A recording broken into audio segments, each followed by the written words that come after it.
amigos. Welcome back to my YouTube channel. I'm Bohdan and I'm coming for you today from vibrant and diverse Oaxaca State in Mexico.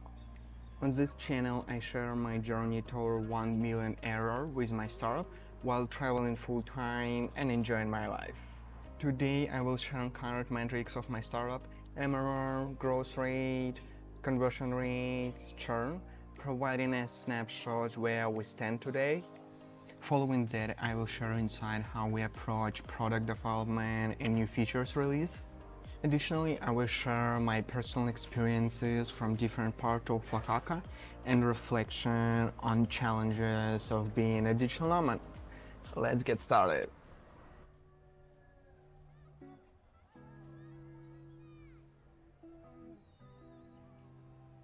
Let's start from the most interesting part, our monthly results. I'm excited to share some impressive progress that we've made over past months.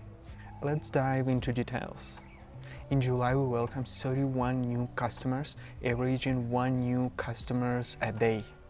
Reflecting on early days with my co-founder Jameson, where we didn't have any new customers for 3 months, the growth rate that we have right now is mind-blowing and I'm very happy. Our MRR in July is 4,500, which represents 31% growth. We added 1,000 MRR this month, marking our best month in terms of the revenue growth. Achieving this during summer, traditionally low season, made me even more excited about what lies ahead. Our churn rate has significantly decreased to around 6%. This improvement indicates better customer retention, greater service satisfaction, and also fewer technical problems with payments that we worked hard to resolve during last months.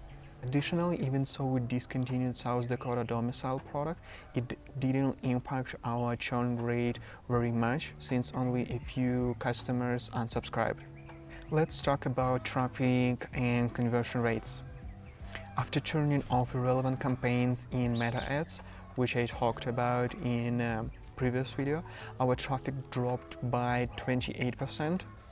Despite the drop in overall traffic, our conversion rate from website visit to sign up impressively increased to 4.8%, which represents 280% growth. This significant improvement attributed to decrease in irrelevant traffic, optimized paid advertising, and also recent website updates that we published. These changes made our marketing effort more targeted and more effective, which increased conversion rates. The conversion rate from sign up to subscription is remained steady around 15%, which represents our consistency in ability to convert interested people to customers. What about SEO and content?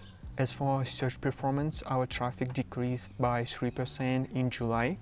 This dip seems to be due to seasonality, because our average position and CTR stays the same, and I haven't found any problems with articles or drops in specific keywords or articles. So we will just continue to work on our content as we planned, and we will just wait for a high season, and also maybe our new articles will get more traffic. I will keep you posted here. So you might be wondering, and it's a question that I asked myself when I saw our month results. With a decrease in traffic and the same conversion from sign up to customers, how did we manage to increase our revenue and have a best results in terms of the revenue? I see the next reasons. First of all, we started to use meta ads in our favor, not against us. Our Google Ads campaign started to show better results, lower CPA, and better conversion rates. Also, we updated our website with testimonials and with our partners logo, so maybe it's also increased conversion rates on our website. Additionally, we see increased traffic from a direct source, which probably means that people came from friends' recommendations, or they just revisited our website, or maybe they heard somewhere about our product. It's really hard to understand what is this source about, but we see increase, so maybe it's also attributed to our success in July.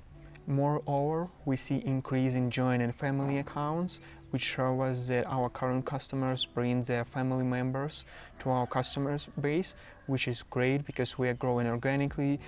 We don't need to spend additional advertising budget on attracting them. Last but not least, in July we got 3 new customers from our affiliate partner, which is a great beginning, and probably in August we will make a few more efforts and we will set up affiliate campaign so we can receive even more affiliate or referral customers from partners that we already have and maybe from a new one.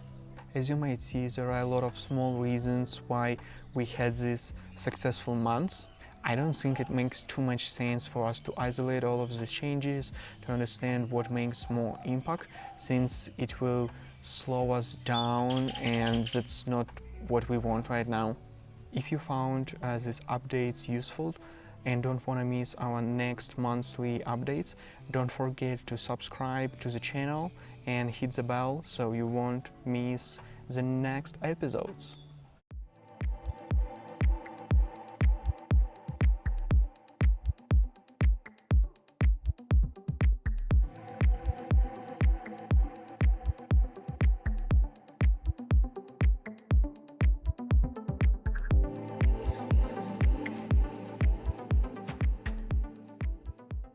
Now let's shift the topic and talk about how our approach in product development played a crucial part in our growth. Staying deeply connected with our customer base, listening to their needs, and responding effectively is at the core of what we do at SavvyNomad. At the same time, because we have limited resources and it's just me and my co-founder Jameson, we need to be careful regarding what we develop and not to over-engineer and don't develop features that our customers don't need. Balancing these factors is very important for our business and it helps us to deliver value effectively. To illustrate this approach, let's go through some examples of how we launch new products and features.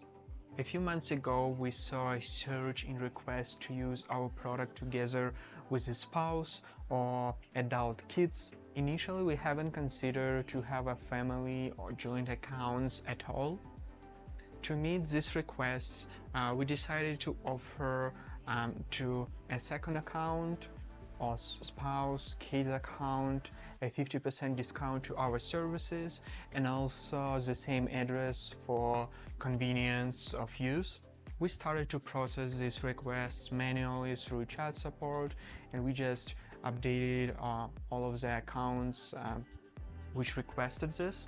As the demand grew, we recognized the need to develop this feature to have a proper invitation system because it was just too much and it was a lot of manual job for me and my partner. And now this is a standard feature in our onboarding process, so new customers can invite their spouse or kid just from the onboarding without manual hassles that we had before. Similarly to family plan, our high tier plan that was at the beginning designed just to be a decoy and to make our other pricing plans looks better. A few months ago, we started to receive interest about this plan. A few potential customers started to ask questions about it, and so what we did, I made a research what we can offer in this plan for our business customers, maybe something connected to incorporation, to LLC, C Corp management.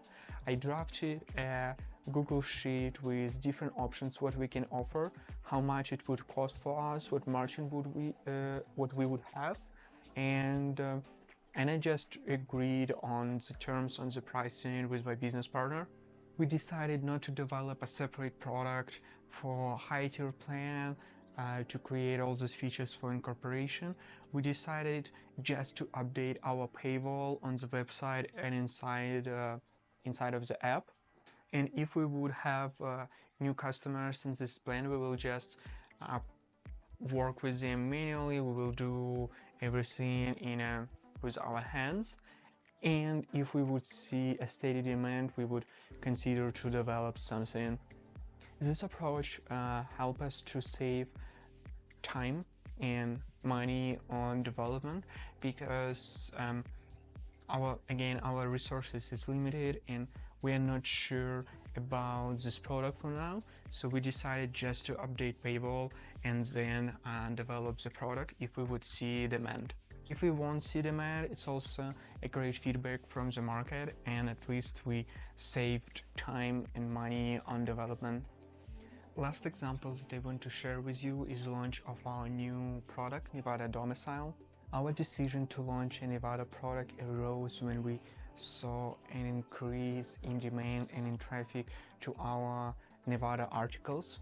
We saw an increase particularly from California residents. It's one of the most popular options for them because Nevada is very close to California and it's just a go-to option for a lot of ex-California residents.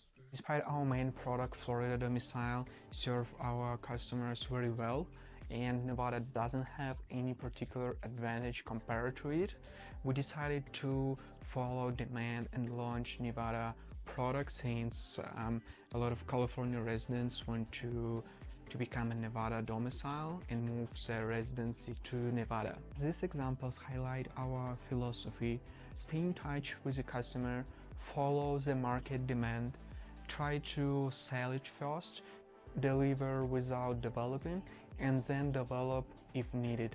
By focusing on real needs and validating demand before full development, we ensure that we use our resources effectively and precisely, and we develop only features that our customers really need, nothing more, nothing less.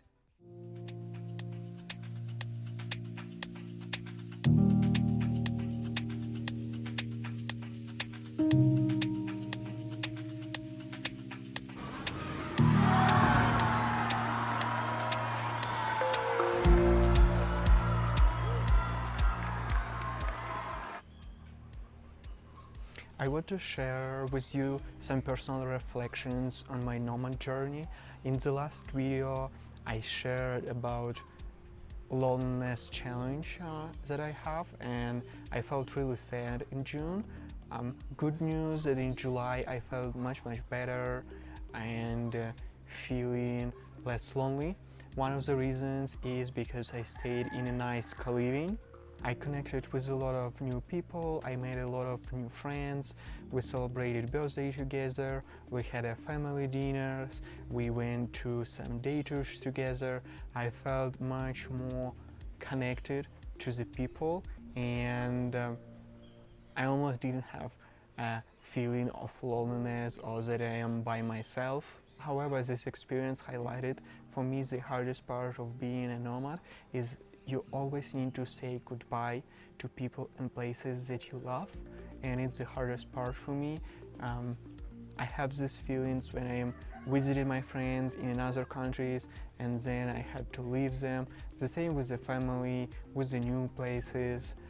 However, I guess it's a good sign because I feel sad when I had a great time in a place or with the new people, and I just try not to say goodbye to them, just see you later, because I hope to reconnect with them later in new locations.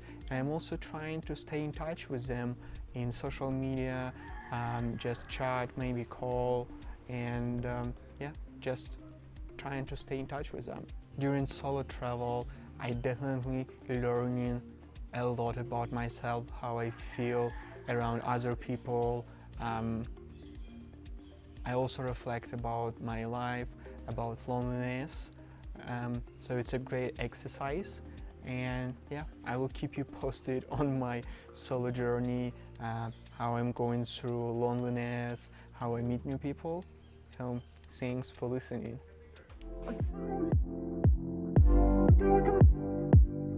One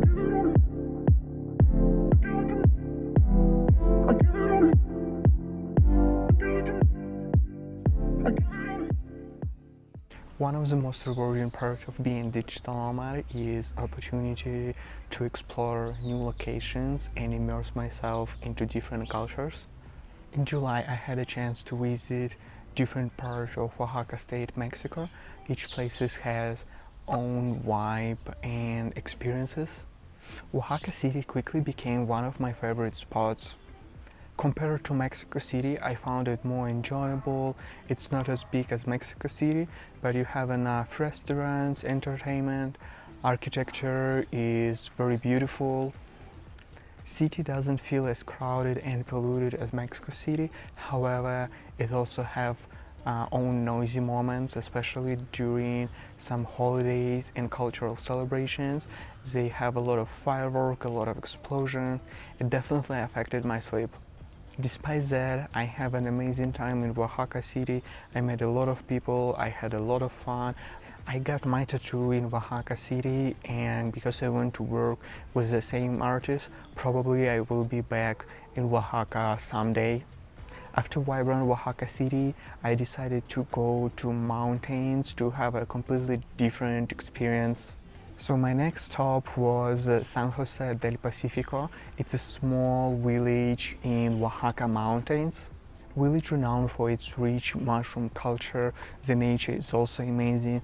I had an amazing hikes, a lot of beautiful trees, plants, and of course mushrooms. Mushroom culture is deeply embedded into the village culture. There are a lot of mushroom arts everywhere, in the cafes, in restaurants, outside of the buildings. The people were incredibly welcome. On a second or third day, I was started to get friendly waves on the streets from people that I met in some cafes or restaurants. One downside, however, was an internet connection. I expected to work a few days, but the internet connection was extremely poor, and it was a great lesson for me about my expectation and connection in remote regions while I travel. Despite this, my time in San Jose del Pacifico was amazing, had an amazing time. I understand why a lot of people travel to this village to have a Temazcal ritual with magic mushrooms. Unfortunately, I didn't have an opportunity to enjoy Temazcal because I had a fresh tattoo and it's not recommended. However, if you have a chance, I definitely recommend and go there, enjoy this amazing village. From the mountains of San Jose del Pacifico, I made my way to the Oaxaca coast to the Pacific Ocean. My next stop was Puerto Escondido. It's a surfing village on a Pacific coastline. My time there was brief. I spent only 1 week and most of the time I just work. The village is very popular for surfers or people who want just to go out and have a fun time. The weather wasn't very comfortable for me. It was like plus 31 and 80% humidity, which made it really hard to go outside during the day. While it might not be the perfect fit for me, if you enjoy surfing or want to go to a beach parties, it might be a great sport. Even so, it's a bit pricey, to be honest. Overall, I would give Oaxaca State 8 out of 10 because of the diversities that you can experience in one state. You have city, you have mountains, you have an ocean beach, just amazing.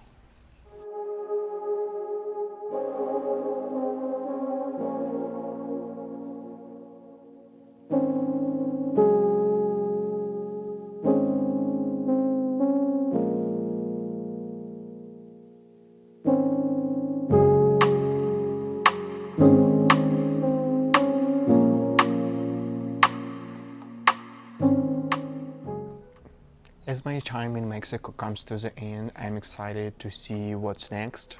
In August, I will leave Mexico and I will spend some time in Romania before heading back to Guatemala, where I am going to celebrate my birthday and also reconnect with my co-founder. We are also set to cross 5,000 MRR mark, which is a significant milestone for our business.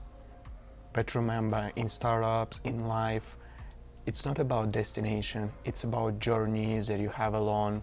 The ups and downs, the successes and challenges, the people you meet and experiences that you gather along the way, that's what truly matter. Thank you for following along and see you in the next video.